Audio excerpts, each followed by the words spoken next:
questions with that spiritual, actual, factual answers to questions he asking. You find them inside you, recite you, reciting the records of cash. We laughing, we drafting the passion through various. It's time for that comedy, dramedy, all of the fanciest, catchiest acronyms. Listeners, listen, we traveling. Conscious is always unraveling. The reading you're having is mapping you back to your natural habitat. Abracadabra, it's magicless, basking to top it off the host, all the classiest. Now, what were you asking for? All of the answers? What? All the answers.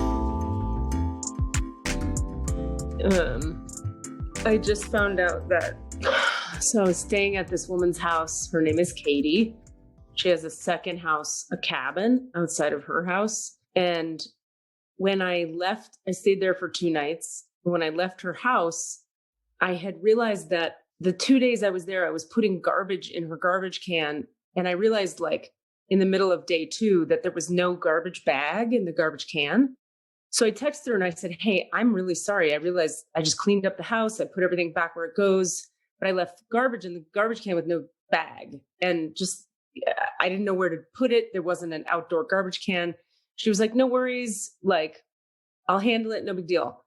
So this is now like 2 days later from that. And I got a text from her saying, I just walked into the cabin and it was 80 degrees and smelled like a trash fire. And I said, oh my God, 80 degrees. I definitely didn't leave your heat at 80, but I did leave it at 74. And then she's like, oh, it's radiant heat. So if you leave radiant heat, which comes through the floors on, it just gets hotter and hotter because slowly it fills the space with heat. Oh God. So I guess it had gotten from 74 to 80. And then the trash that was in there without a bag, she just was telling me, it looks like everything in this trash can has melted. And she's like, did you vomit in the trash can? And I'm like, I really didn't vomit in the trash can. I am so sorry. I will pay for the heat, the trash can. I'll buy a new one. I'll come there and clean it. I'm out of town till Saturday, so I can't like run over there and help her. And I feel awful. Apparently, like her parents, whose cabin it is, got notified far away in like Wyoming that the heat was so high. Somehow they got notified by the company or something. Oh my God. So I just have to say, when I left there, I texted her and told her about the garbage. Yeah. And I said, that's why I told you about the garbage. I was worried it would smell, but I did not leave your heat at 80, but I think it might've been the radiant heat. And I'm so sorry. And I've been just like, apologizing and offering to pay for stuff and telling her I'll come by Saturday to clean it. And she's just not responding now. Oh God. So I feel fucking horrifyingly bad because I know she's standing there cleaning, I guess, melted garbage out of her garbage can. And this is like out of the generosity of her heart. Yeah. Letting me stay in her cabin. Oh. It's hard when like you didn't intentionally do anything and you also like tried to stave it off a thing and it doesn't go well and someone else is upset. It's like, I feel like all I can do is apologize and commit and show up and pay for whatever needs to be paid for. But it's hard to just like have her angry at me. Ugh. Yeah. When, nothing was done like actively shitty. It's just, I wasn't even unconscious about it. I had let her know. And her response was like, I hear you. It's just that I didn't think 2 days of garbage sitting there would make the entire house smell like I wanted to throw up when I walked in. Yeah. And I'm like, oh no, that's really bad. Yeah. I mean, I feel like you've done all the due diligence though of like, all I can offer is apology and restitution. Mm-hmm. That is, there's no more for you to do. Like she can be upset, but it's not, you didn't actually do anything, quote, wrong, like ethically. Yeah. Now I just feel like she may like hold it against me forever and kind of not trust me. And I'm like, oh, that's not what we want. But I think I'll get an opportunity when I'm back to like look her in the face and be like, let me clarify again. Here's what happened. And let me buy you a new garbage can and let me clean. I'll do a double cleaning. I don't know. Ugh. I stayed at someone's house once. Again, they offered out of the goodness of their heart for me to stay there because there's a reason where I was. Yeah. And it was in dead of winter and it was in a wintertime place, And when we left, I turned off the main heater in the main room because I thought, oh, I don't just leave heat on.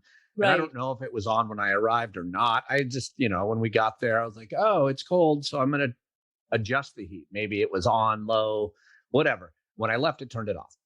That's it. There were no instructions anywhere. Right. He got so upset because that can freeze the pipes if you there's a reason why I should have left it on. I didn't know that. Right. There's no reason that I would have known that. No. And instead of it being like you're saying, like, wow, I am upset and I have to, because this is something bad could have happened. It didn't happen. Nothing bad happened, but it became like a moral judgment of failure on me. Right. And like, I can never trust you again, all this thing. Luckily, there was a go-between of the person whose actual friend it was, and they took the brunt of it. And ultimately, that person came back and was like, I lost my damn mind for a minute. Okay. And I'm really sorry. Cool. But it was, so the point is, like, she might be having a reaction. Yeah. And hopefully she's the type of person who needs to have her reaction and then later on go, oh, that you didn't deserve that reaction. I don't know. I've gotten to know her a little bit, and I hope so. It seems like sometimes maybe the heat remains. Well, yeah, there's going to be that granular, like, well, you're probably not going to stay at her house again. Yeah. Oh man. Yeah. Yeah. This is the we're talking, right? This is it. We're in. Yep. Yeah. I have 5 different topics we could talk about if you want today. Bring it. There's so many things going on in my head right now. And I'm ready. Where you're at. So, all right, I'll fill in the holes. I'll fill in your holes. What? I didn't need to say that, but I did because we're us. Poop.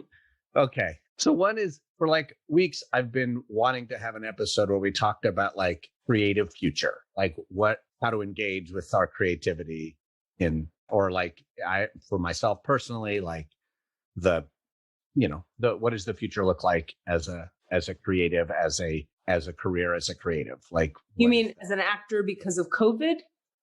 Partially. I feel like I've shifted my relationship to the whole thing a little bit. And I'm like, well, what am I doing? Where should I be putting my soul? And maybe it's still acting, and that's fine. But, what does that look like? That's thing one. Thing two, creative versus interpretive as a discussion. Like, I actually don't know that I'm a creator. I've been an interpreter for so long. I got you. And 3 has to do with what happened yesterday with the world. And, and in particular, this one person who is on a lot of the pictures, the guy with the crazy horns and the fur hat and the shirtless, tattooed. I haven't seen that. Oh, it's crazy, wonderful. And we could totally talk about him, and I'll tell you why. So those are 3 topics. Would you like to launch into any one of those 3 topics, Katie? I'm going to have to pause this for just a second and respond to her. I'm really sorry. All right. We'll keep recording, but we'll cut out this moment. Yep. Give me 2 seconds. Okay. All right. Wow. You okay? Let me just... I'm just going to read this. Let's let this be totally part of the whole episode.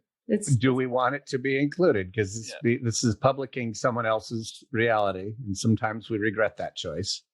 I know, but she didn't do anything wrong. Oh, okay. This is more about you and your okay, great. I'm just a lady who left a trash fire in someone's house. Got it. Okay. All right. Oh God. She said, I took the trash bin out and it's soaking in my shower, but this whole house smells like dead animals. I don't know what to do. I emptied that trash and it didn't seem like anything that would be so gross, but I've never smelled anything like that. And I wrote, did you see if the toilet wound up flushing or not? Because there was some problems with her plumbing. Okay. And her response was, she said, it seems like the window opening is working. And I said, are you okay with me coming over Saturday when I'm back in town and doing a deep clean and leaving some cash for your lost time and the heat cost? She said, I'm not worried about the cost. the people who own the house are just really sensitive about their house. So I try to be really careful with it. And I said, of course. And you mentioned that to me, and I tried, but clearly failed. So I want to help however I can. Please let me know what I can do.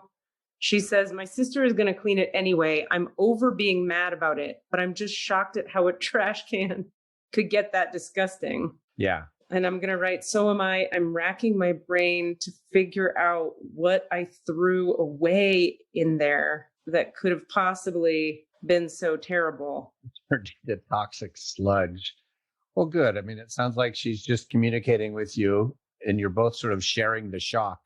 Yeah, maybe. Okay. So I feel like, she says, I mean, it wasn't like there was compost in there. Nope. I feel like we're going to need to talk about why I was at her house. Okay. And then I think that might lead us into any number of your topics. We won't spend the whole time talking about it, but I've realized that for the sake of other people who might be listening, I think people need to hear the actions that are being taken and what's happening. Because I've realized at the end of this, or in the wherever I am in the process, that the actions I'm taking are going to potentially help future women, not just myself. And so it feels kind of important to discuss, while at the same time, it makes me feel anxious and terrified, because anything to do with this event makes me feel scared. But I feel like fear and what we do with it are good things to talk about, and they relate back to your third topic pretty well. How does that sound to you? That sounds great to me. I want to follow your lead on this completely, because it really is all about like what you're willing, what you feel okay with sort of bringing back out into the light. Yeah. Yeah. Because there are, compelling reasons on either side of that. What are the reasons on the side of not? Can you share what your thoughts are on that? Oh, just what you had said before, like paying attention, giving this person attention is making him important publicly is exactly what you were saying, what you were sort of not wanting to do. Yeah, mostly out of like, I don't want, okay, I think I know how to do it. Right. Okay, we're not going to, in brief, I have been being harassed and what I would call stalked. A man came to my house after I very clearly said we were done talking. Endless texts, endless phone calls, endless Marco Polos, endless Facebook messages for 15 days in a terrifying way that led me to go to the police and get a restraining order. That restraining order has been served. The texts have stopped for now, and we're all hoping that they've stopped for good. The restraining order says if this person contacts me in any way at all, I get to tell the police, and then the police will put a warrant out for that person's arrest. Additionally, there's a police report that will be completed this week. That means charges will be filed for sure, which is feels terrifying to me, because sometimes when people get charges filed against them, they go crazy again. Right. So, but what I want to talk about is not the individual involved, but is how, in talking with my female friends about this and getting a lot of support from a lot of people, including the police, which thank God for them, it feels nice right now politically, even to be able to say like, the police did a thing that wasn't terrible. Yeah. Like they've actually helped me. Anyway, in talking with female friends about it and getting a lot of support, like there are like 30 people in this town now who know what has happened, who have the individual's contact information and picture. So like, should anyone see him, it's a lot of people know, like he's not gonna be able to hide. The neighbors are watching for him. Everybody knows. So it's like, I'm feeling supported. And in talking with people about it, something that keeps coming up is we all keep talking about the thing of, imagine if I were like a working mother, like a low paid, maybe undereducated mom of 3. And I don't know how to like advocate for myself. Like I had to call 4 different sheriff's departments, 4 different ones, and like relentlessly call so that they would respond to me and get the restraining order served. It was actually very difficult and took 8 hours and a lot of paperwork and phone calls and emails and so on. And we were just thinking, everybody I talked to is thinking about like, what if you just like weren't raised with a pushy Jewish dad so that you learn, you get to call and you get to push people to protect you. And if you they're didn't not, have the space and time to pursue 8 hours worth of phone calls. if I had kids, if I had a job that I had to go to that wasn't paying me enough anyway, like there's no way I could have done all this. And so that's fucked about the system. And then the sheer fact of there's so much fear in my body around taking action, because I know how crazy people, when people are super activated and you set a boundary, like getting charges pressed against them and getting a restraining order against them, they freak out, or they can freak out and get worse. So everything in my body says, never mind, I'm not going to press charges. I'll just back up. Nope, I'm out. This isn't happening.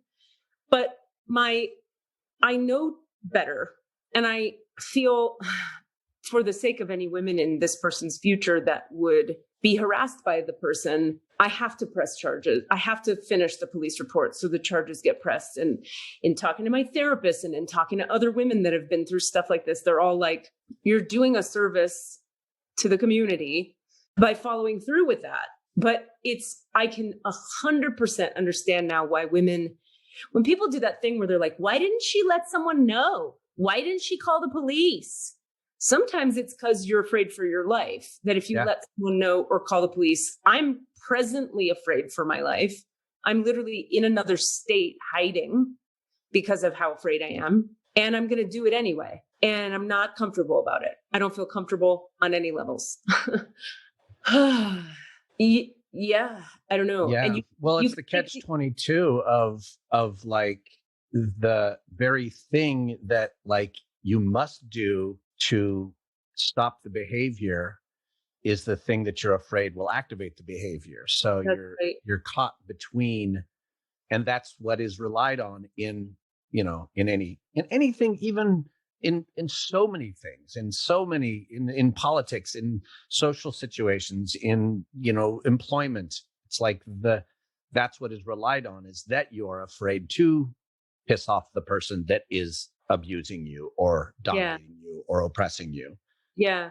And I am conflicted about it, because a part of me, like something my therapist has been working with me on is like, she'll remind me that in certain cases, like she's like, you don't have to be the one who points things out to people all the time. Like you could just, if you feel safer for yourself not doing the police report, you're allowed to make that choice, because if that's safer for you, do that. And then I'm like, I can't figure out actually what would be safer long-term, fill it out or don't fill it out, because he's going to get charged with two things. So am I safer having that protection in place, or is he going to react? I don't know. And if I don't put the protection in place, am I safer because he won't react? Or does not having it there mean that in 2 weeks he comes right back around and starts doing the same shit again? I have no fucking idea. Right. You don't have control over what he does or says. And in this case, that means that has to do with my physical safety. My lack of control has to do with my physical safety. I've been literally having thoughts like, maybe I'll have to move again. Yeah. Jesus. Like maybe I pack all my things or just leave and move and don't tell anyone where, and then hire a truck to come get my shit and like renege on my rent and just be fucked on a number of levels. I have no idea what that would look like. I'm praying and hoping that because the restraining order is in place, there will be no more contact, but I don't know. I don't know. And then at what point do you feel safe again? If the contact just ends, when will you go, okay, I guess it's over? Like, will you know that? Nope.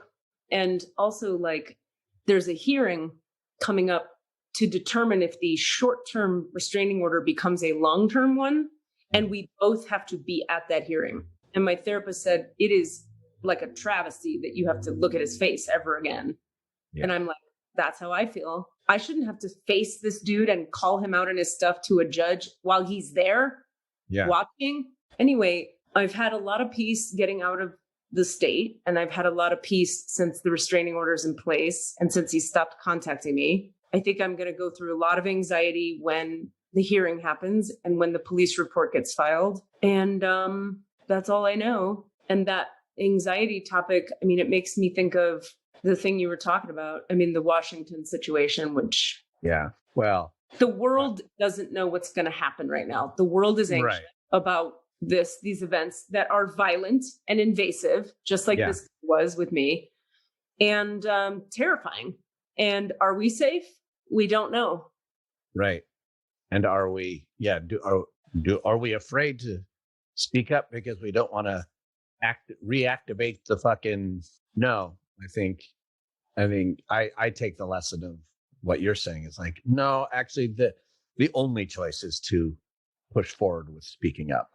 It becomes the only choice for you at this moment.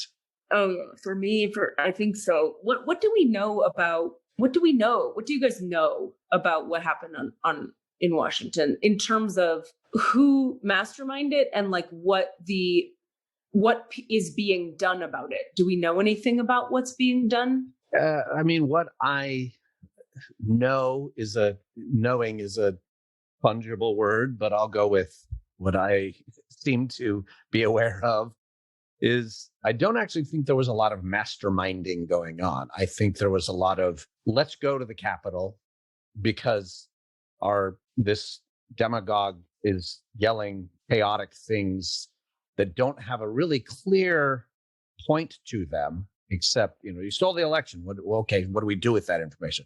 We go because this is my short version. Then what happens is a whole bunch of people show up to a demonstration with quotes. Then they sort of storm the barricades, but also the barricades get moved. There's like, go ahead, go on in. We saw a lot of that where they just let them in. Like in some locations, there was tear gas and pushback and violence. And in some locations, there was just like, yeah, fuck it, go ahead.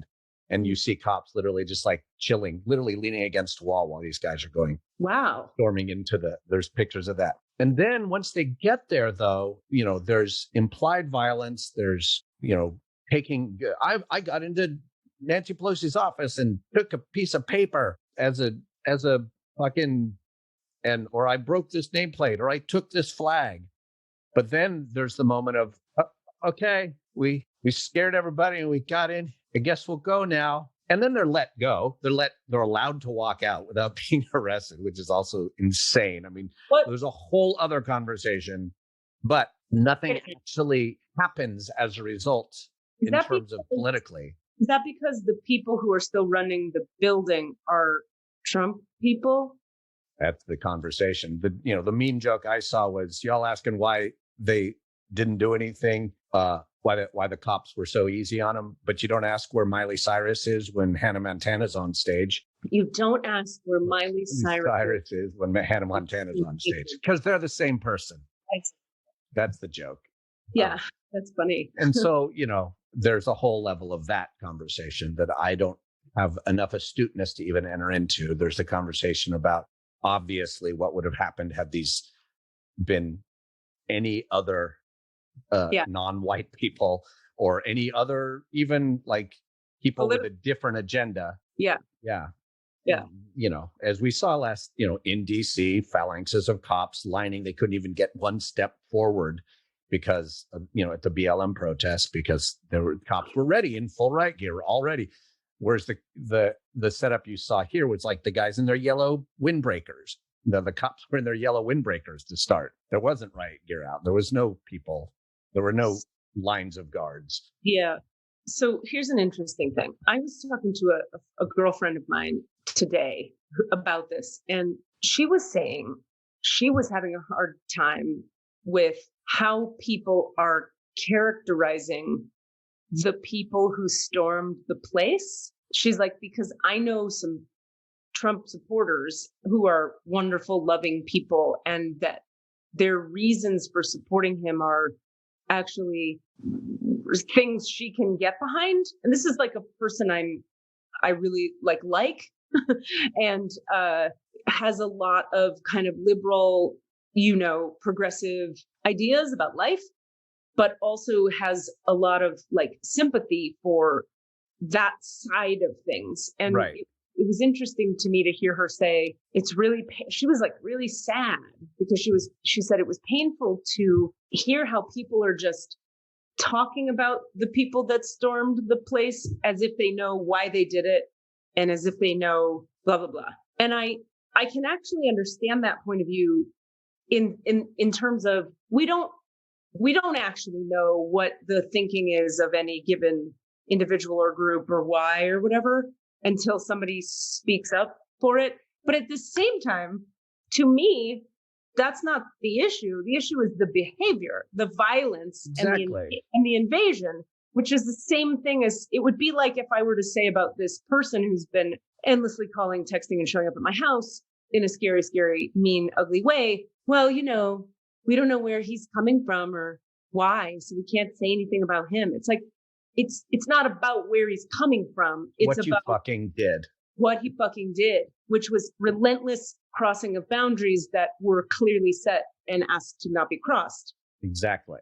So the law is clear. The rules are clear.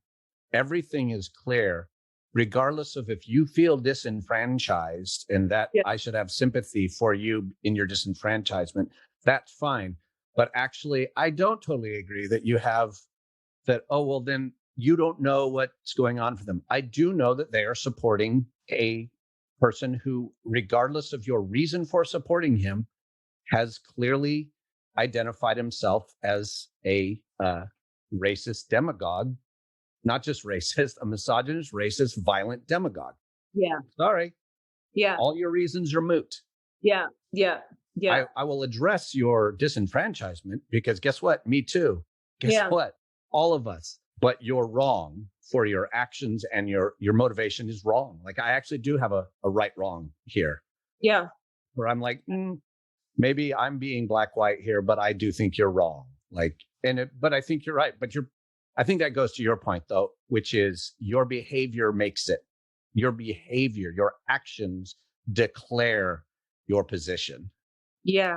Yeah. I mean, I think we all can, I guess I thought we all as humans could agree that violence, egregious, we don't storm the castle anymore. We don't storm the castle. Like we're not in medieval fucking battle zone in America. We have like policies and like, anyway. Right. Clearly I'm in a bubble of delusion because apparently we are storming the castle. So the conversation that needs to be had is way more something than I knew. Yeah. And like, since it's a fucking spiritual podcast, let's go ahead and examine this through a spiritual lens for a second. Okay. There's so much to this. Spiritual people are often, and by the way, spiritual people, right? What the fuck does that mean? That's like a big blanket, whatever the fuck. I will put a thumbtack in that because this is to my point of this one individual who's been plastered all over that. Tell me that first. Okay, let's get into that because that might actually address it very well. Tell me. Okay, so this one guy, you'll see him in all the pictures. He's got like horns, like a horn hat, like Viking helmet, horn hat, and like a fur. He looks like he's trying to be like Buffalo Man, like he's got a long like fur hat that looks sort of like a buffalo cowl, and he's got tattoos, and he's shirtless, and he's got like a flag face paint on his face, and he looks insane and crazy. He's also kind of hot, like he's got a nice body, whatever. Okay. So you're like, oh, what's this guy's story? And then people can find people right away. There's pictures of him at like QAnon things. There's even pictures of him at BLM, which is confusing. And you can't tell what he's doing there with, like, is he supporting or is he against? But he's definitely been it. So he's a person who's trying to get attention, clearly. He's like, I get involved. And like, I've seen some of his postings. People have found him and like shown his postings of like, he's deep in QAnon. He's deep in the QAnon world. So that like meaning. Yeah, he believes it and repeats it and engages in it and holds up signs, about QAnon. Q sent me at, things like that. Wait, but is he on the side of QAnon or against? Yes, he's in. It seems like he's in. Yeah, he believes QAnon and goes with that reality. Okay. Yeah. So he's okay. So that's information. Then we find out that he has a page on like backstage.com, and he's an actor. Oh, God. And I don't mean like he's an actor playing a role here. I mean, that's one of the things he does. It's going to get worse, Katie. You're going to hate the next part. So he's an actor. And he's a spiritual healer. He's a healer. Boom. Yeah. Boom. He is a shaman. He's a shamanic healer. And I have a description of his services. Oh, I'm ready. God damn it. Yes. And unfortunately, it sounds an awful, it's going to sound real familiar, a lot of his language. Oh, no. So this is where at first, okay, here was my thought, Katie. First off, I was like, oh God, I got to bring this up with Katie, but I don't want it to seem like I'm saying defend being a spiritual healer. Of course I'm not saying No. But also he's an actor. So I'm like, oh, guess what? He's in all of our camp. Yeah. And he's not also. He is in the opposite. He's as far from our camp as you can get. There he is, Katie. Ooh. I'd hire him to play a maniac. Exactly. He's an Arizona-based actor, voiceover, blah, blah, blah. Okay. But here we go. I'm going to sort of zip through. So this is someone cut and paste from one of his profiles or listings. All right. I am a shamanic practitioner and energetic healer. I've been on the shamanic path for over a decade and have numerous different capabilities and gifts at my disposal. Talks about how he doesn't want to charge for his services, but he does. He has a very reasonable fee of $33 an hour. Oh, boy. Blah, blah, blah. And then here's a list of some of the things he can do. Basic ascension reading using cards, runes, I Ching, intuitive wisdom, and other shamanic techniques. Energetic healing through the use of higher dimensional energy, neuro-linguistic programming, reprogramming, and syntactical affirmations help you detach from the negative behavioral patterns and untangle emotional knots. And remove implants from your electromagnetic field. Give you the proper light codes to keep your EM field in a harmonic balance well after the session is over. Harmonic repatterning, karmic repatterning through the use of higher dimensional gateways, stargates. You'll be taken on a journey. You recognize all this information. This is I think I have to, real quick, there's a bridge nearby. I'm going to go jump off it. Yeah. You don't want to be in the same world as this guy. I think, actually, you know what? Closer than that, there's a fork in the kitchen. I'm just going to shove it right through my eye. Today's the day. It's all, today's the day. So this motherfucker, but this goes to our conversation about healers and trauma and where people come from, also actors and trauma and where people come from. So this guy's acting out in all the ways. But what's scary is to think that someone of this, who's this kind of, who I don't fucking know him, but he has publicly shown himself in too many places for me not to have formed a judgment about his character. Quick question. So he showed up at this Washington thing?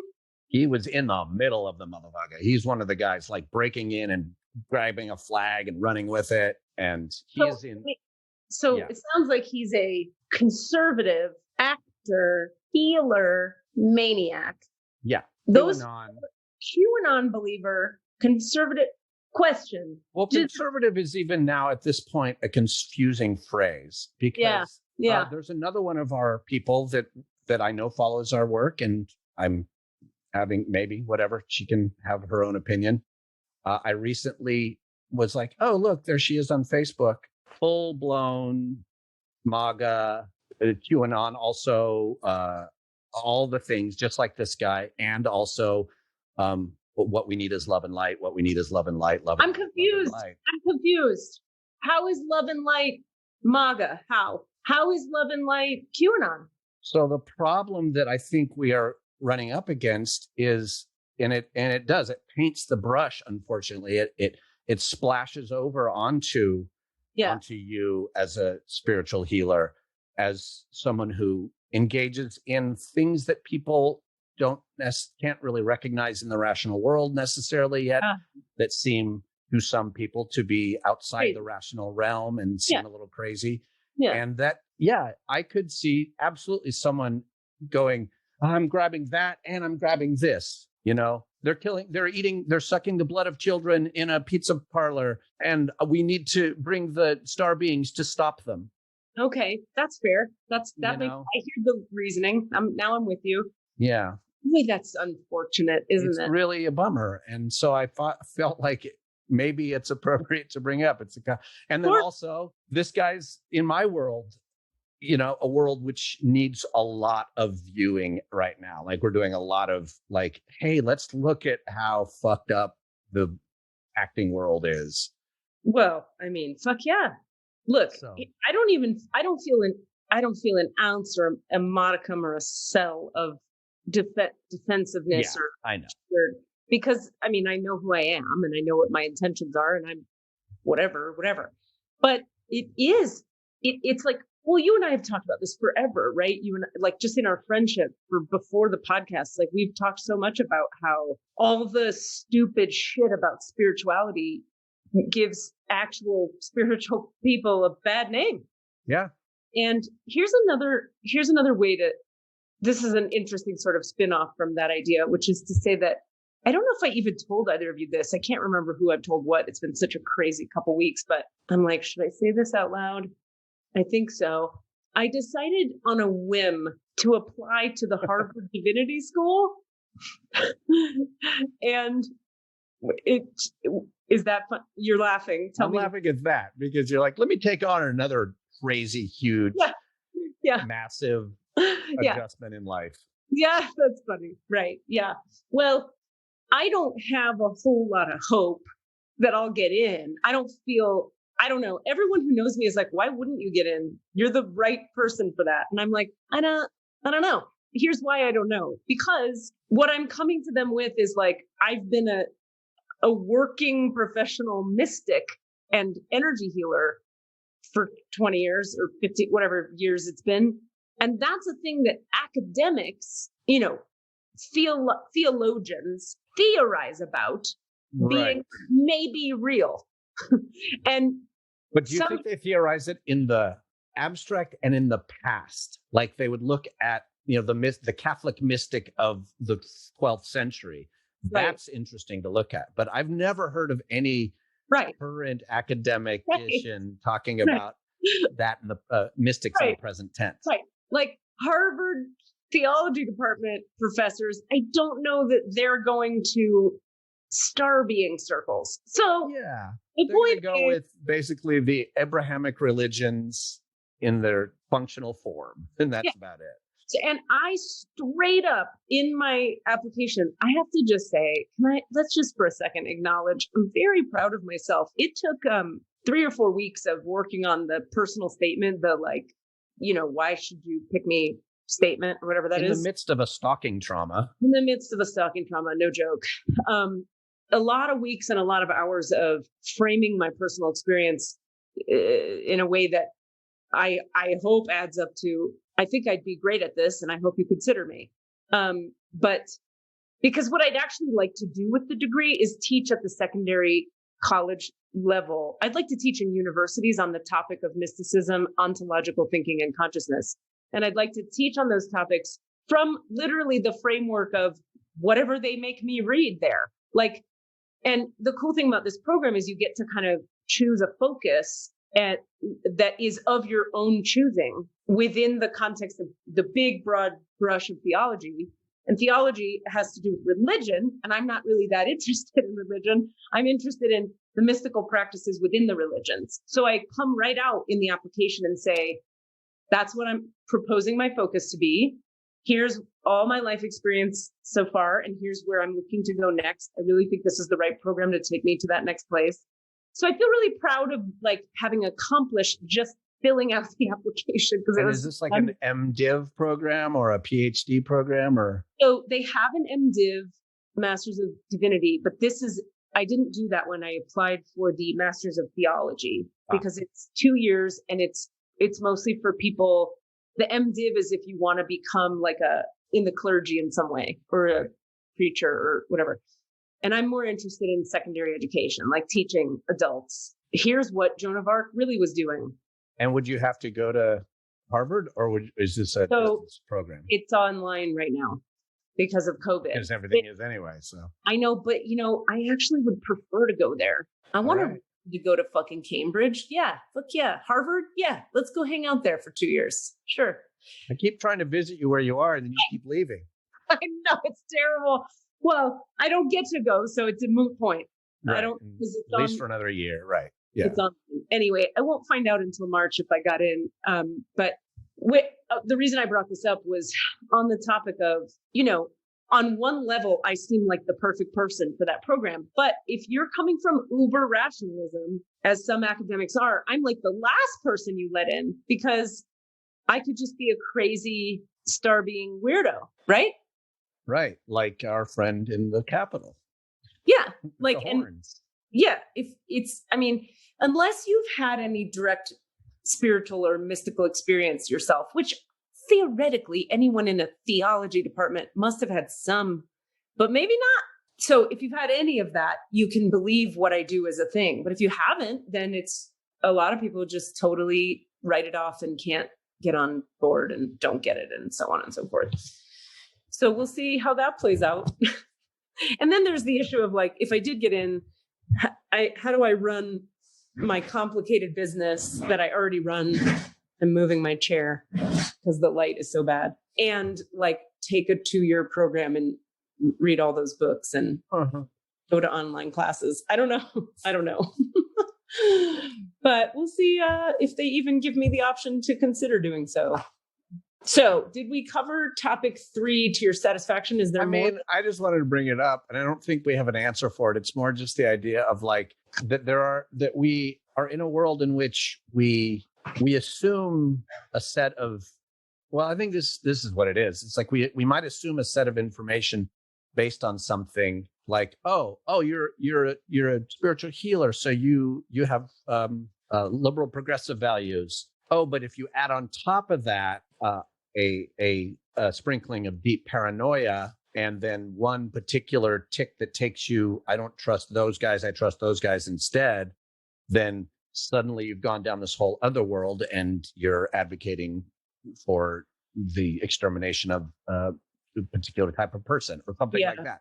Right. Like it's we can't assume anything about any belief, meaning the other belief exists.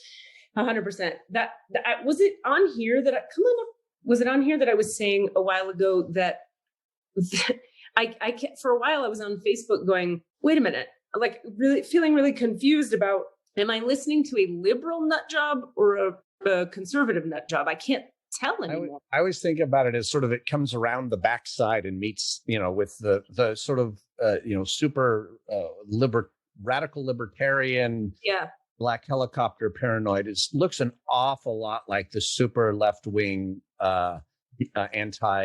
anti-police state paranoia. Yeah. They're both, and they both honestly do have points. They have foundations in reality. Like we are watched too much by the NSA, and both the libertarians and the anarchists really hate that. Yeah, right.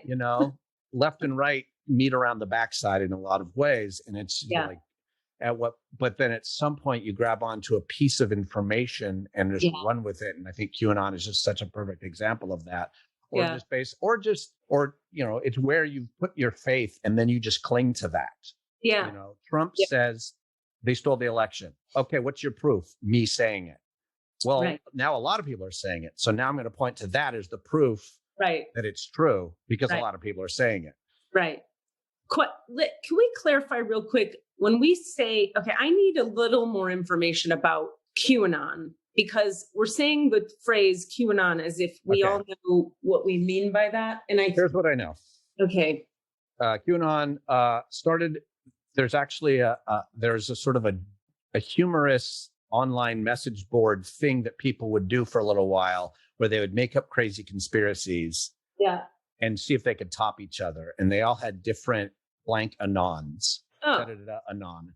And they were very obviously a joke. This was some years ago. And one of them, calling himself QAnon, started putting these drops into this sort of, I don't know if it was Reddit or if it was even more like 4chan or 2chan or one of those those boards, which are a little more disgusting and horrifying versions of Reddit. But he started doing drops and calling himself QAnon, because he had Q level clearance within the government, whatever that means, was what he was claiming.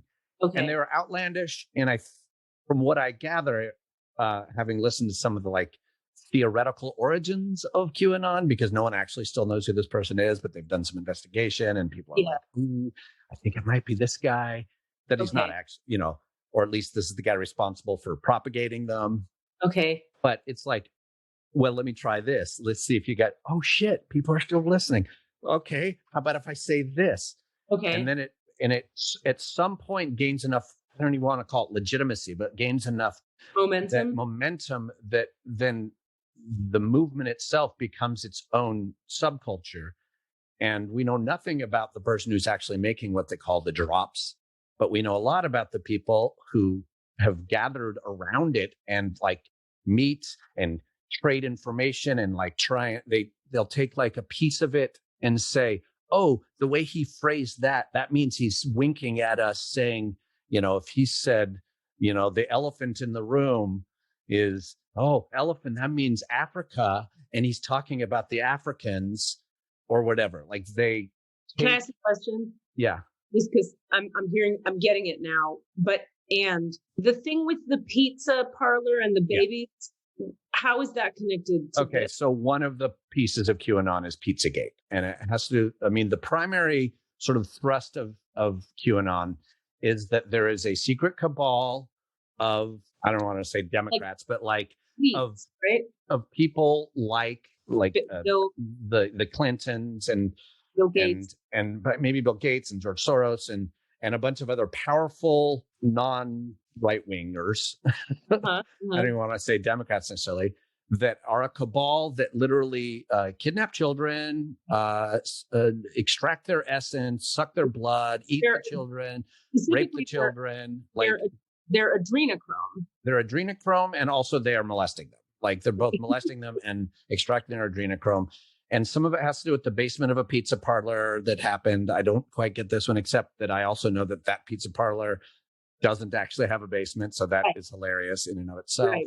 Right. So that's now. And so everything sort of circles around. Oh, and that Trump specifically is part of the in the know group of people who are directly placed to battle the bad guys here. To take down the bad guys. To take down the Clinton cabal. So for them, it's quite possible that, so then the theory, so then it must be the theory from some people that QAnon was invented by Trump so that Trump could create a thing that he's fighting against. No, I haven't heard that.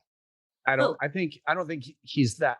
I think QAnon was created by some fucking troll. Some guy just blew out. Okay. And now I think it's more like, you know, Heath Ledger's Joker. This is the type of guy who just wants to keep watching the world burn. Like PewDiePie. Yeah, it's a PewDiePie situation, but deeper than that. Yeah. I see. So when people say they are with QAnon, this guy with the horns, the naked actor, horn. What does with QAnon mean? It means they believe what Q says, the guy? Yes, the Q who's making these drops of information is trying to take down this evil cabal. So if you're with Q, it means you're joining the battle to save the children from the molester adrenochrome suckers who are the Clintons. So if you're with Q, you believe everything that Q says, you know that he's out here to save the world and that Trump is part of that army. Okay, so Trump is out to save the world because he's with Q. Right. And we do have at least now one elected state level, federal level. I think she's a representative who is a avowed Q follower and got elected to Congress in this last election. Fantastic. Now, here's the question.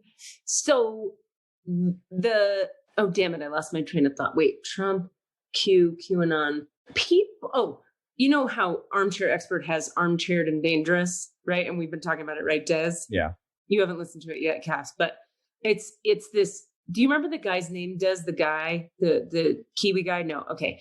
Anyway, there's a Kiwi guy, a guy from, not Australia, the other place, New Zealand, who is a real conspiracy theory interested guy. In fact, he made a documentary that I watched this year that was really, really great about, God damn it, I can't think of that other guy's name who was doing creepy shit.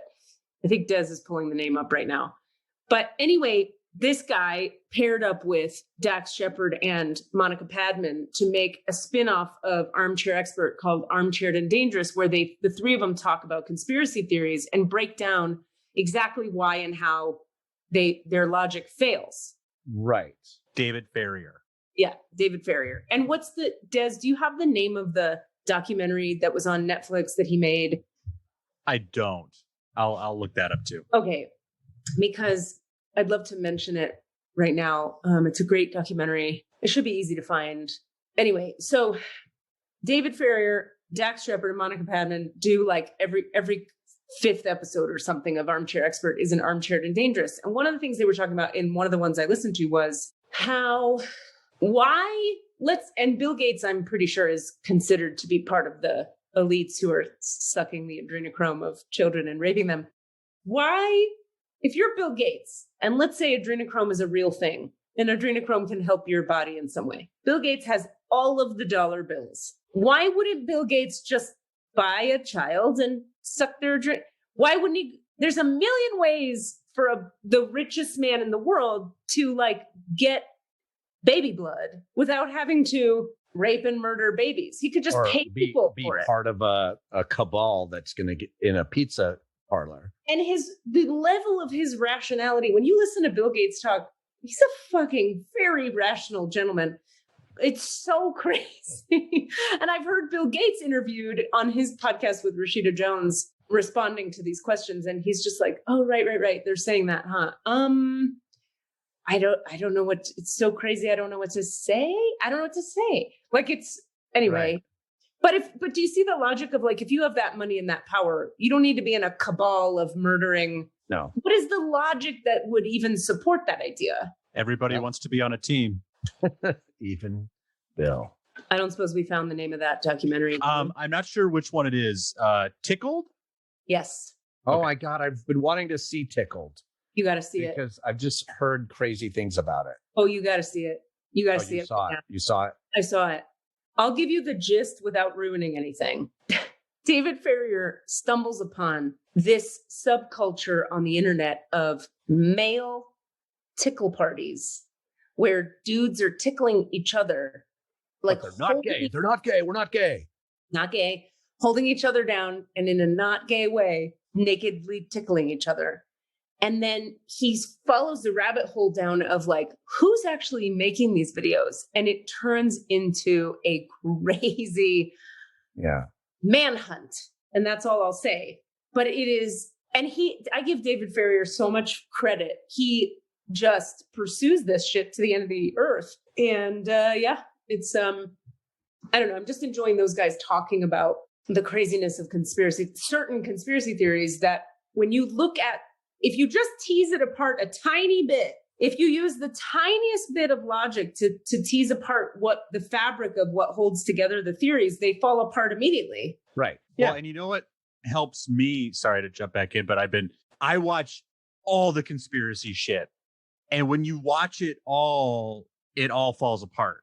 If you just pull on one thread and only follow that line of logic, you'll try to, it'll be easy to convince yourself that it's true with all these pieces of breadcrumbs going the same way. But when you watch them all, you're like, these people are just, it's just a shotgun blast. And yeah, you know what? One of the dumb documentaries I just watched is probably true, but the other 99 are just madness. Right. You know? I mean, all a conspiracy is more than one person deciding to do something. That's it. So like, the problem with the whole concept of conspiracy theory is it's both a way of dismissing true conspiracy. Yeah. And it's the same problem that we're having with the spiritual shaman dude. It's like the batshit that isn't true pulls in the stuff that actually is valid and needs to be looked at and sort of covers it up because you pile on enough bullshit, then the thing that's real is in that same pile of bullshit. Yeah. And you can't see it because we've got, that there is, we talk about like, oh, the deep state and the shadow government. Well, yeah, there's an intelligence operation within our government that does shit that we probably don't approve of and don't like. That's true. Yeah. But then we blow that up to this whole other thing that isn't true, and it is insane, or Yeah. Another thing that they were talking about on that podcast is they talked about the notion that folks who feel on the outside of society or not included or disenfranchised tend to be the people who are more open to kind of buying into the more outlandish of the conspiracy theories. Like linking the idea of feeling like an outsider to being willing to buy into stuff like this. And that's something I wanted to talk about because I can relate to that in a way where look, we had a guy on our podcast who met lizard people, right? And who legit alien ships landed and he looked at them. Like, I know that aliens are real. I know it. I just talk to them. I see them. It's real. It's not a question for me. And I'm not 100% convinced there aren't lizard people. One of my dearest friends is like constantly in her healing business, clearing reptilian energy because it comes up all the time. So it's like, it is out there. That is out there. I know that that's out there. My trouble is that I've seen it with my eyes. So you can't dismiss it to me. But how do you, and then it's like, well, where does that lead you? And like, what castle do you build as a result of that? That is where things get hinky. I think you're right on target there, because I think for me, there's no castle to build. It'd be like saying this water bottle is in my hand. Therefore, water is trying to kill us. Water is involved in a deep conspiracy because this water bottle wasn't in my hand a minute ago. It's like a weird leap to go from there's a water bottle and now this other thing. Because for me, I've made the weirdest leaps you can make. I work with aliens all the time. I clear their energy. I bring the positive ones in. That's nutty. But I don't then go, therefore, anything. There's nothing after that. It's just the thing that happens. It just is. It's the thing. Yeah, we extrapolate. So yeah. Yeah, extrapolation is a problem. In one of the systems of study I studied and then left because they were crazy. They said some good shit though. I've talked about this before, but they talked about conclusions. Like coming to any conclusion is really like you necessarily create limitation when you come to any conclusion. Like if you lock something into a point of view and you can't live with that thing as a question, then you're actually not in reality, is what they would argue, because anything you lock into, this is truth and can't change. Actually, everything is in flux and can change and does change. So you're deluded if you think you can solidly say anything. Right. Which you can use that logic to manipulate people very easily, which is what that system did. And that's why I left. They're assholes, frankly. But you can also use it to liberate yourself from a lot of stuck, judgments and points of view, which can be very helpful, as long as you don't take it to a crazy extreme, which of course everybody ends up taking it to a crazy extreme. And that's why that takes us back to the idea of like, what do you do? What is your action? What have you done? As opposed to, what is your motivation or whatever? No, but what do you do with that shit? You use it. Like I am in judgment of this shamanic dude, but my judgment is a little bit like, oh shit, this motherfucker gets into people's energy. And if he gets into your energy, that's fucking terrifying.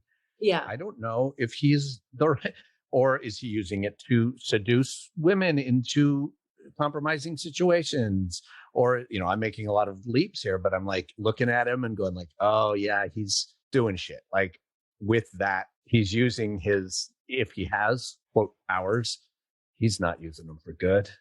Or maybe he is 60% of the time. I don't fucking know. Yeah. I don't know. But that's like, what do you do with it? Anything we have, what do we do with it? Same with technology. Like technology isn't inherently good or bad, but we assume it's inherently good. And that's not true. No. And a lot of people like me assume it's inherently bad. Right. And that's also not true. Yeah. about how we employ it, which is another thing I'm really interested in Bill Gates for, because he's got such great altruistic, philanthropic ideas of what to do with that, and that he's already employing technology. Well, and he is the target of some of the most specific, like, no, he's doing it so that he can implant trackers in your blood. But God, I don't know. That's what all of his inoculation stuff has to do with. It's all about putting trackers in your blood. That is a very active conspiracy theory out there. Trackers in your blood. Yeah. With nanotechnology. Right. I mean, okay, let's just for a second. I'm sorry, but everybody who is saying that carries a goddamn phone with them. You've given up your option to not be tracked. That's a good point.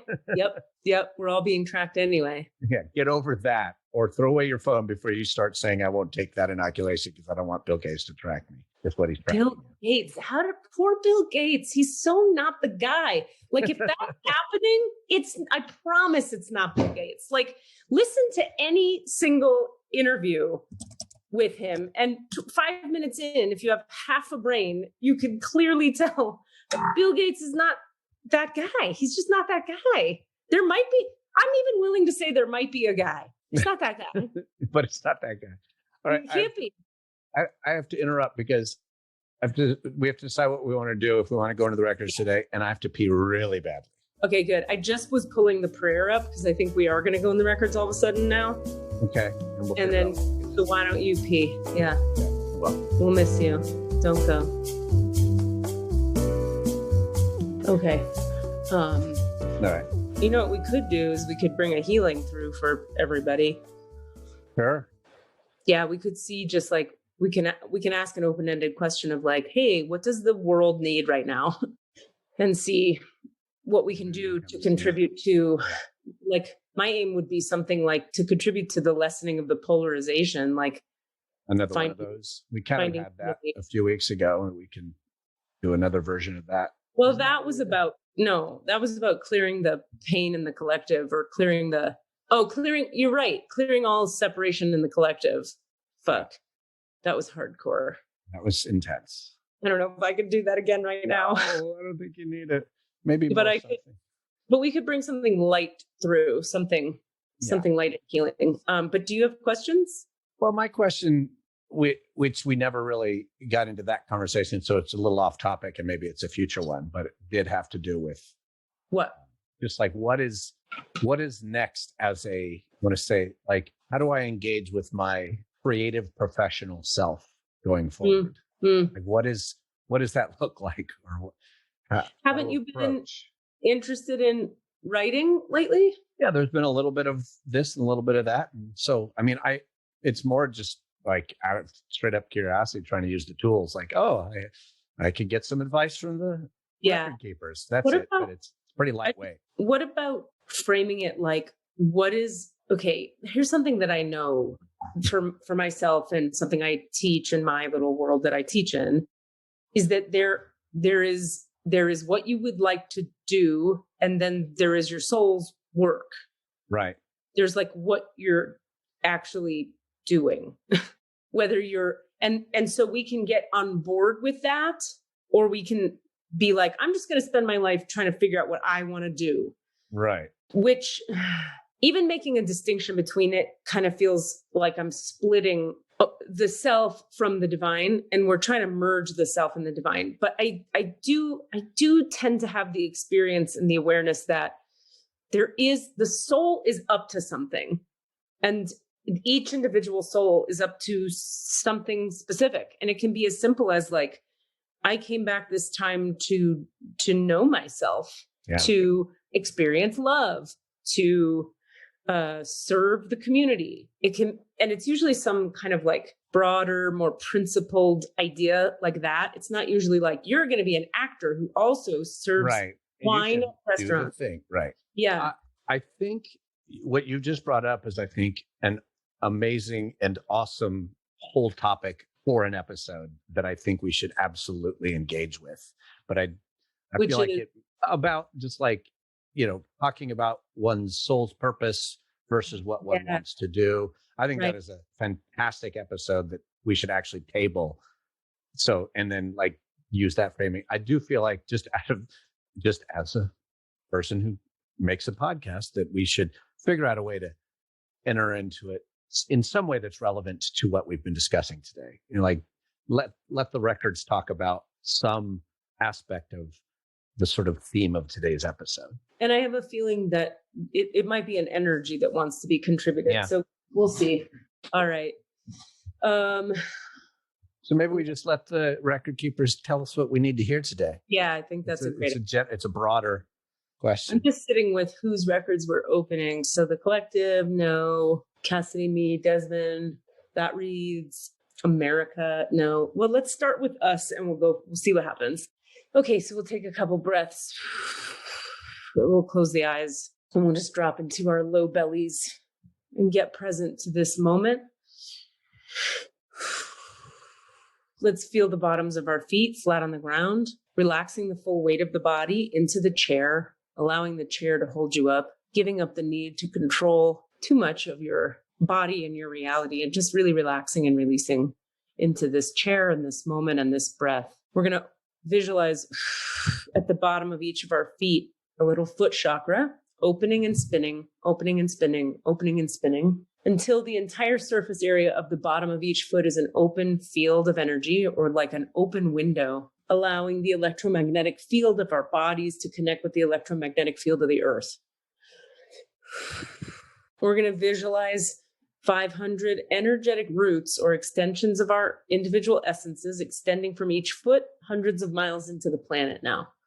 500 roots from your left foot and 500 roots from your right foot, down and down like tree roots growing in every direction, hundreds of miles down into the earth. And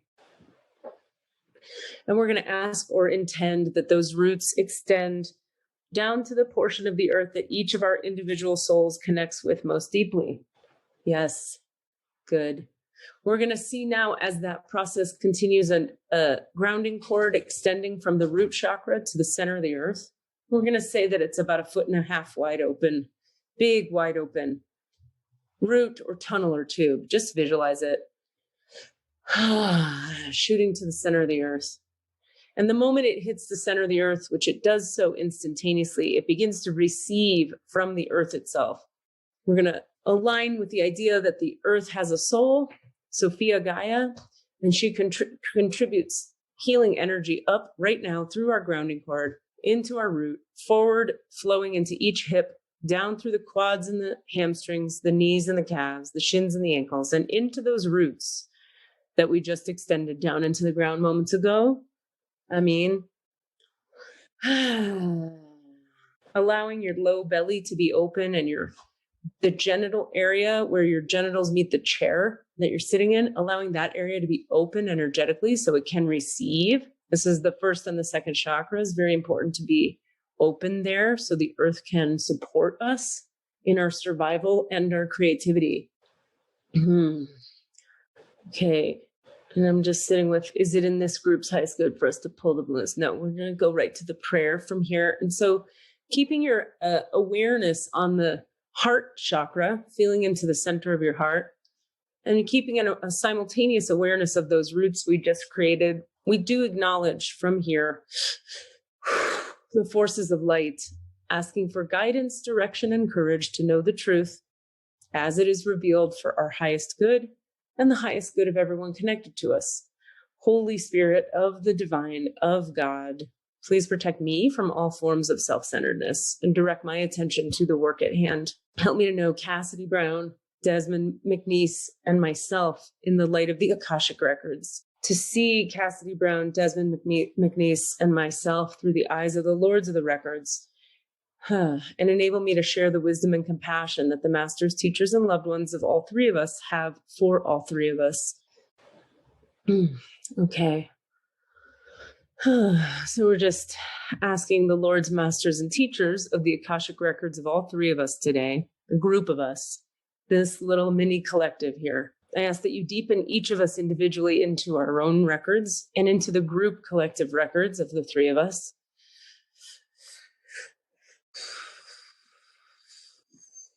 Oof.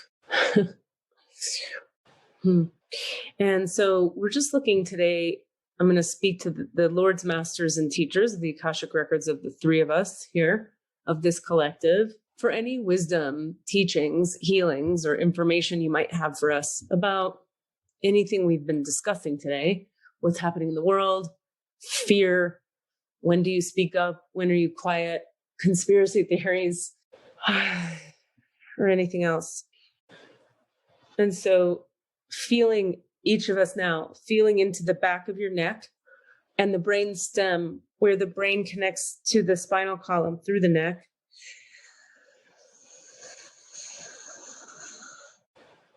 And just practice receiving, open and receive. We're bringing healing energy through. Anybody listening can receive this as well. Doing a lot of clearing in the throat area. Feel into the middle and or the front of your throat.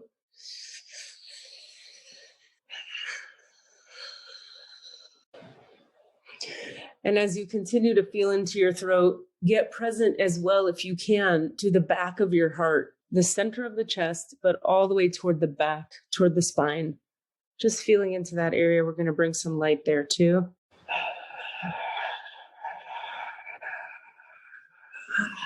And finding now the connection between the back of the heart and the throat, and seeing it like a tunnel that runs from the back of the heart to the center of your body, up through the throat and out the crown. And see a bunch of heavy, sticky, stuck energy leaving through the top of your head, out through that pipeline. Oh, and let's say that it's like dense and thick and heavy, and as it leaves, it turns into just like light white flecks of light, releasing out through the top of your head.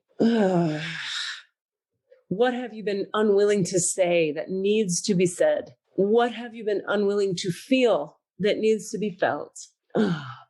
What have you been unwilling to face that needs to be faced?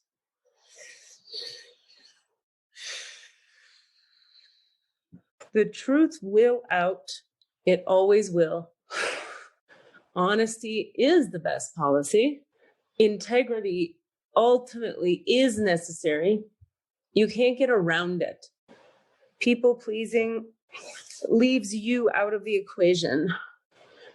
Stay with your throat and allow whatever's there to release through the top of your head.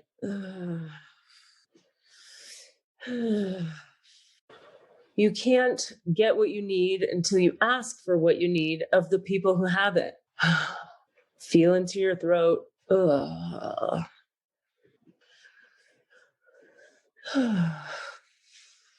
Remember, as we pull through each of you, the fears that drive your people-pleasing, codependent behaviors out of your body and out of your programming and replace it with light, that each time you choose from faith in you deserve what works for you, you deserve to have needs and boundaries. When you choose from there, you create more of what you're desiring to have. Each time you choose from fear, you create more fear. Each time you choose from fear, you disempower yourself a little bit more. And it can seem like it makes things easier, and it does in the short term. But in the long term, it disempowers you and devoices you. And so you should be feeling a bit more peace in your body now, more flow, more lightness, less constriction and contraction, hopefully. And if you don't yet, you will later. As for what's happening in the world, let us bring through some peace. Peace to soothe the heated waters of the hearts of humanity, and not a peace that causes the voice to vanish into the darkness or to the background, but a peace that allows the issues at hand to be addressed from a peaceful place. Yes. Okay. And so we're calling on the Lords, Masters, and Teachers of our collective Akashic records. Yep. And any and all star beings, you're welcome, who desire to contribute to bringing peace to this planet and to the two sides, the two polarized sides of humanity's heart right now. We're asking for any and all light contribution to soften the polarities and the separations between human hearts and to reunify human hearts. We're asking for the softening of the warlike edges in the collective consciousness, and a strengthening of the healthy masculine energy, a bringing forward of the healthy, integrated, holistic masculine energy within all people, such that when strength is required, strength is available. We wish to articulate that in your dualistic three-dimensional reality, there are masculine and feminine energies that operate like two poles at the sides of a battery. And when they're spinning correctly together in correct relation to one another, they blur the edges of the two poles into a non-binary energetic frequency, turning the battery, if you will, into a non-polarized, non-gendered, non-two-sided energetic stream of light and consciousness, such that the purpose of these polarized energies, it has a purpose. It's that when they operate together and spin together in each other's, like if you think of the masculine pole as one side of the DNA strand and the feminine pole as another side of the DNA strand, they spin together and the DNA becomes neither masculine nor feminine. It becomes oneness, the space of peace and integration and wholeness, ease, fluidity, receptivity, communal connection, connectivity, filial, familial, agape love. This has been a contribution from the Arcturians, who struggled with some similar energies as Earth is working through now. And they offer us the reminder of hope, that love can be the central animating force on a planet. It is for us, they say. It can be for you as well, if you so choose. And those of you willing, able, and desirous of facilitating the continued and increasing flow of love into and on and through your planet are blessed many times over for being energetic contributions to same. So when you are inclined to polarize within yourself, find whatever portals of light you have that connect you to love, and notice the edges of your polarization softening, which then allows you to function as a carrier of the love, which then inspires the people around you to carry more love and to find the light within them that softens the edges of polarization within them. And on it travels until the planet wakes up.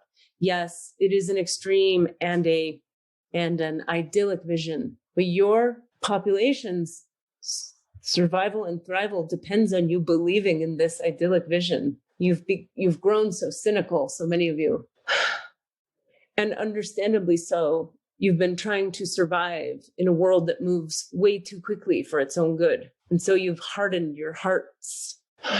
We offer this transmission of love as a reminder that we did it. We depolarized. We became one collectively. It is possible. I mean, all right. So there's sort of like, does anyone have any questions? The healing is complete for now. Does anyone want to throw anything in the hopper, as it were? Cassidy? I'm just thinking through that. I don't have any exact thoughts coherent yet. Let's look at this creative question for just a moment. I just have, they're wanting to honor that. Okay. It's like, so what is the shape going forward? Because here's the thing. Each of you understanding your soul's purpose, if you will, which can be such a weighty phrase in your reality, but each of you understanding what you came here to do is a part of the infusing of the world and humanity with this love we speak of. If everyone knew what they were doing, there would be less friction and less need for battle. Furthermore, if everyone were willing to surrender to what their soul came here to do, soul qualities, remember, are always of the higher vibrational frequencies. They include energies like peace, mercy, justice, freedom, love, oneness, equality, equanimity, etc. So if you're following your soul's purpose, you're necessarily living from those energies and therefore bringing those qualities to the earth. So let's hear what they have to say for Cassidy Jamal Brown, if anything at all, about his future creative expressions. Okay. This has been a time for you, Cassidy, of like a softening and an expansion of your heart's energy,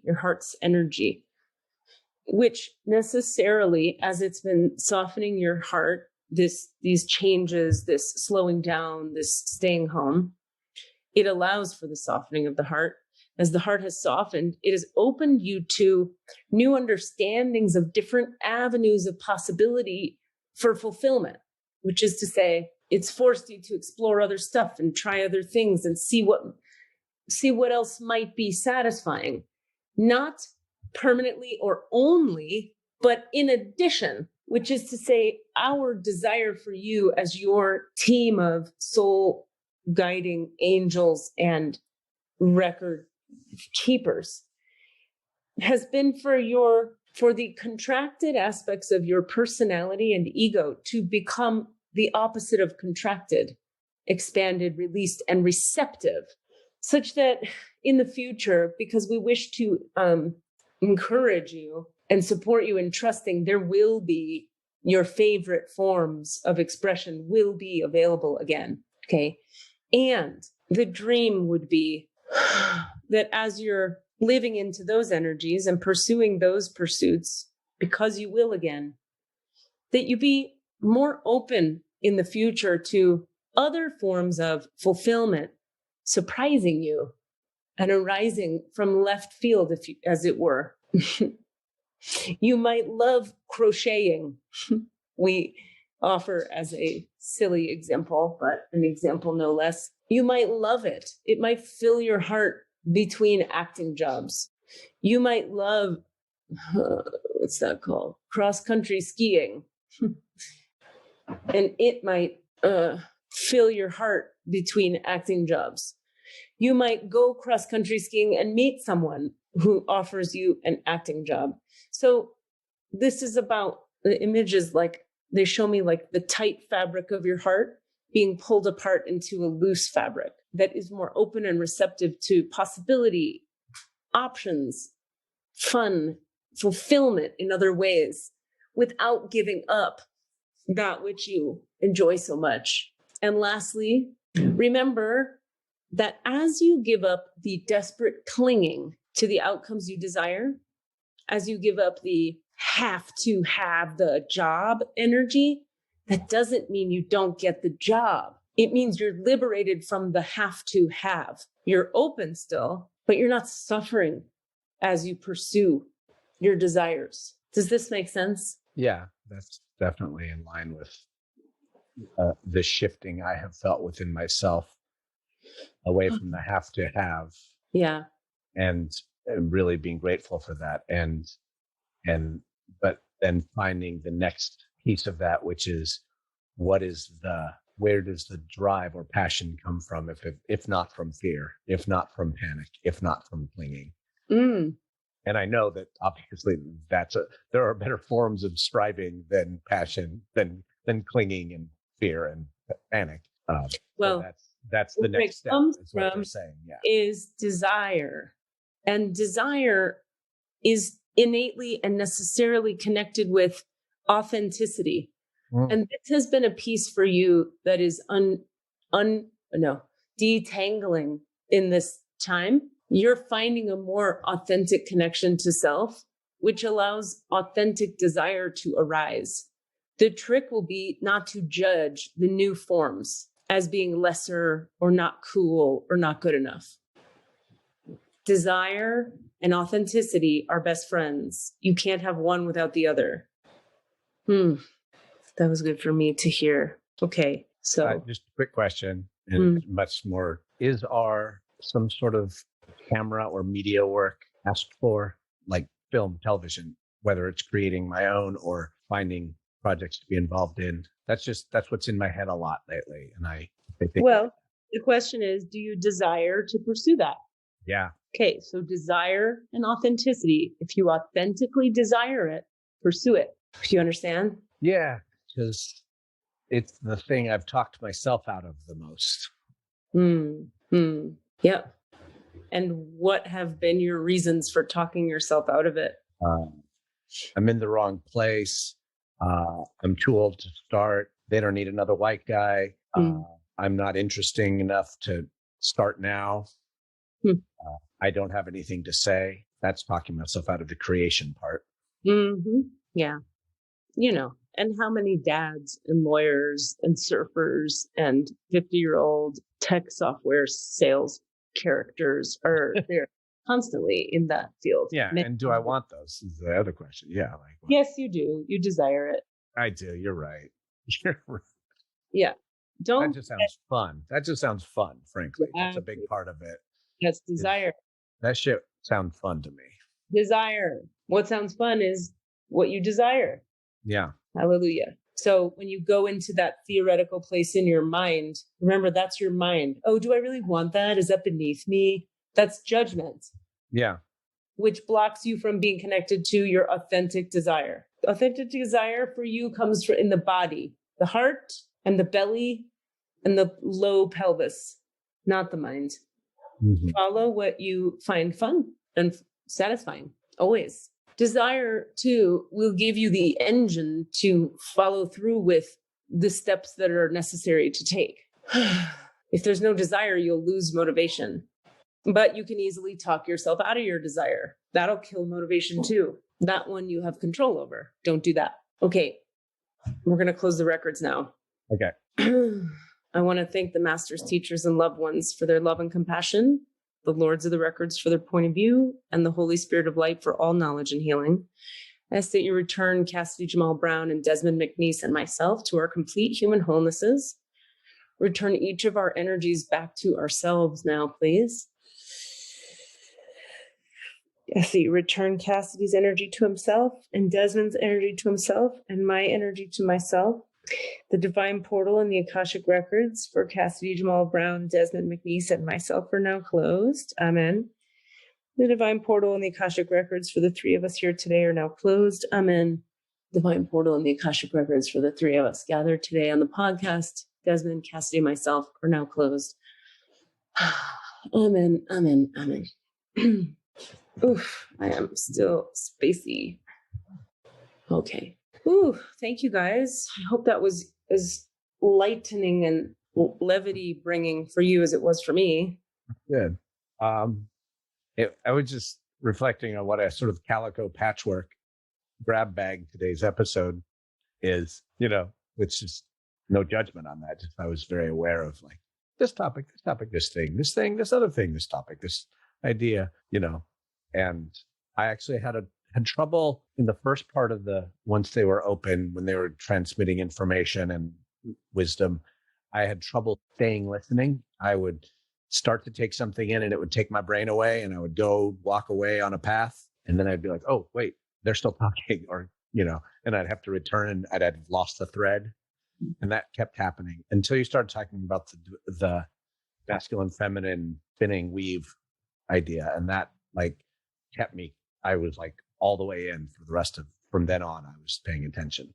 So what do you, aware of that? I was just aware of not paying attention. What do you think it is that had you not paying attention? Can I answer that? Yeah. It was the tar from my lungs that she was clearing, and Cassidy didn't need it as bad as I did. Oh, okay. So that was more for you, and I was like, oh, you go ahead and deal with it. That's interesting. So the first part of it was very connected to you. Yes. Yeah, I was really clear on that too, but I didn't want to say so to call you out. So thank you for acknowledging that. I was like, this is all Desmond. Uh-huh. Yeah. Fascinating. So that's why I was like, yeah, okay. But I also try not to be in judgment of that space. I would catch myself having walked away as I was describing it.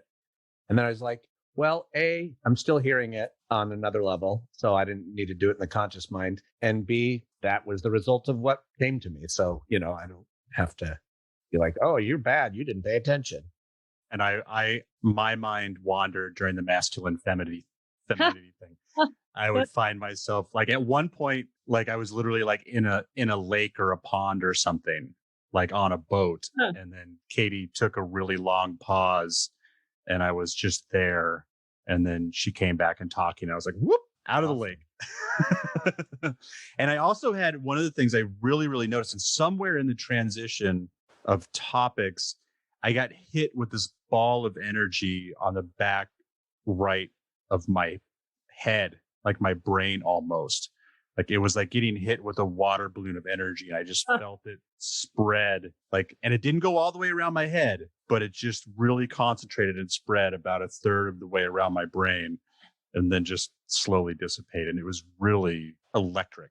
It was very, very interesting. You said it started where? At the back of your head?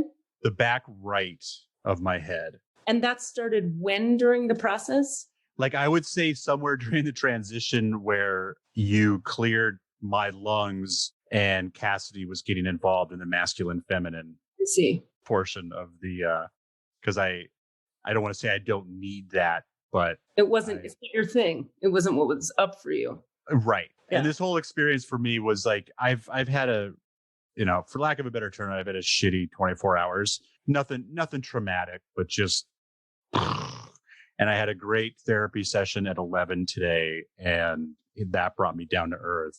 And I knew that this was going to expand on that grounding, and it 1,000% did. So that's so great to hear. I had some of my own like codependent fear come up around like the very first thing that happened when we opened. It was like, oh God damn it, I have to say this to Desmond again. He doesn't want to hear it. He's like, doesn't want to hear it, or I wouldn't have to say it again. So then I felt guilty, and then I was like, well, let's just let the energy do it. Yeah. And so I'm so glad that you're saying it so that I don't have to be the one to be like, so by the way, that was for you. That thing again. We're gonna get the plunger out and clear this back up. Cool. Yeah. So magical how it works. There's so much too of what was coming through today that was like little bits of it would be like for all of us, and then little bits of it would be for one of us, and then it would resonate for all of us, and then it would be for one of us, and that was neat to watch. Yeah. Thank you guys so much. Yeah. It's don't ever leave me for 2 weeks again. That was hard. I can't do it. Katie, hard. I'm so sorry what you had to go through. You had more than an excuse to take a break, and thank you for sharing with us, and my heart's with you, and stay safe, stay smart. Thank you. And let's just say prayers that it's actually over so that doesn't have to interrupt any of our flow anymore. Yeah. You're all right, guys, I got to hop off. All right, let's talk soon, and I'll see you in a little bit, Katie, right? Yes. And give me that audio. I got to turn this bitch around. You know why we had to send him that audio? So he can do the work. Do your work. Do your work. Do my work. What are you asking for? All of the answers? Say what? All of the answers? Yeah, all the answers. Hey guys, thanks for listening. We'd love to hear from you. Please email us with your questions so that we have questions to answer in the Akashic Records. Our email address is allanswerspod@gmail.com. That's allanswerspod@gmail.com. And if you'd like to find us on Facebook or Twitter, it's @allanswerspod, @allanswerspod. Thank you.